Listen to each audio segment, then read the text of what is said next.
আসসালামু আলাইকুম। প্রথমেই অভিনন্দন আফগানিস্তান দলকে, যারা দেখিয়ে দিয়েছে কিভাবে টি-টোয়েন্টি খেলতে হয়। আমাদের চোখের সামনে এই আফগানিস্তান টিমটি নতুন দিনের সূচনা করেছে সেমিফাইনালে গিয়ে। ২০২৪ সালের টি-টোয়েন্টিতে প্রথমবারের মতো এই বিশ্বকাপে আফগানিস্তান খেলছে সেমিফাইনাল। সত্যি দেখে অবাক হয়েছি তাদের দেশের প্রতি ভালোবাসা, তাদের খেলায় শেষ পর্যন্ত থাকার জন্য যে লড়াই, সবকিছু তারা করেছে। আমাদের বাংলাদেশ এত বছর হলো টেস্ট স্ট্যাটাস পাওয়ার পর থেকে খেলেই যাচ্ছে, কিন্তু আমরা এখনো পর্যন্ত সেই লক্ষ্যে পৌঁছাতে পারিনি। যেটি মাত্র কয়েক বছরে আফগানিস্তান একটি যুদ্ধবিধ্বস্ত দেশ করে দেখিয়েছে। আফগানিস্তান নতুন দিনের সূচনা করেছে।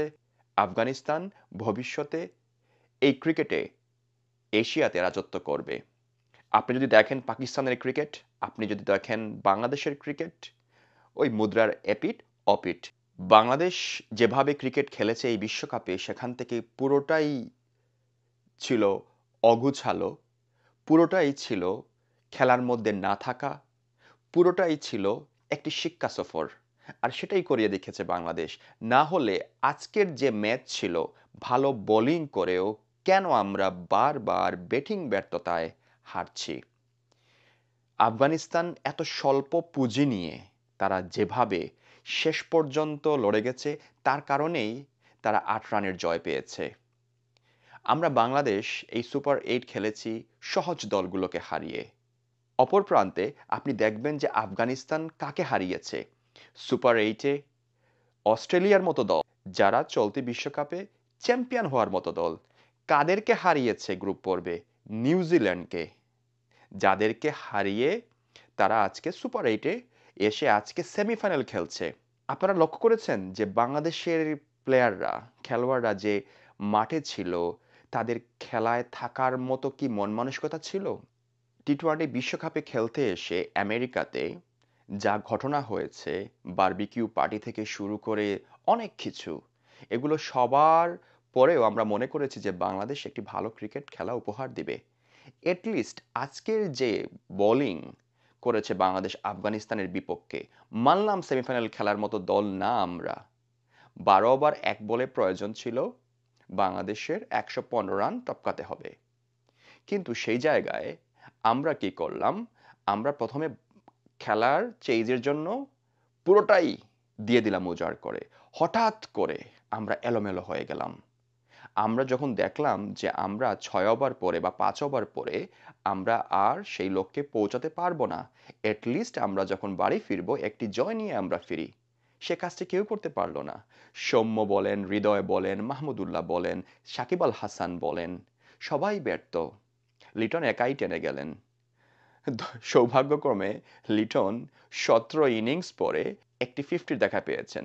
বাংলাদেশের পরবর্তী যেগুলো টি-টোয়েন্টি সিরিজ হবে সেগুলোতে প্রায় নিশ্চিত করে ফেলেছেন তিনি স্কোয়াডে থাকবেন এই 50-তে।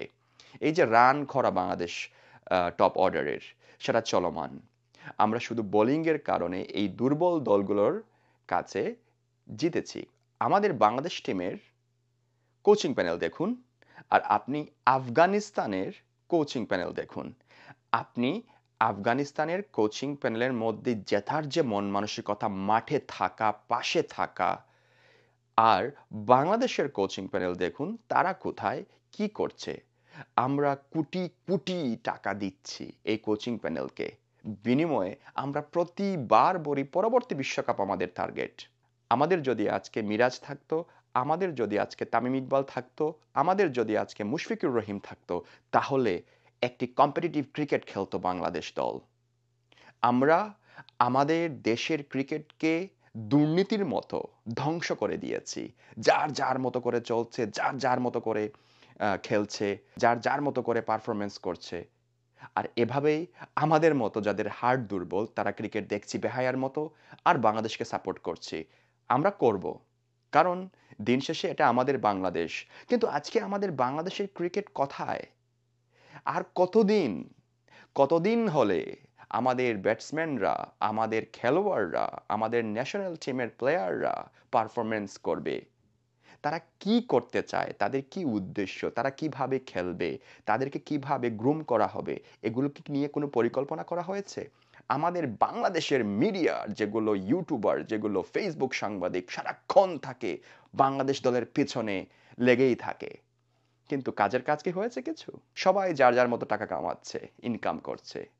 আর আমরা যারা সহজ সরল দর্শক, যারা বাংলাদেশকে নিয়ে অনেক আশা করি, তাদের এইভাবেই দুঃখ নিয়ে, পরাজয় নিয়ে এই গ্লানি টানতে হয়। আমরা ক্রিকেটের কোনো ধরনের উন্নয়ন কি করছি? আমরা শুধু একটা বিপিএল করছি, ন্যাশনাল ক্রিকেট লিগ করছি, তারপরেও মানসম্মত কোনো ন্যাশনাল ক্রিকেট লিগ না আমাদের দেশে।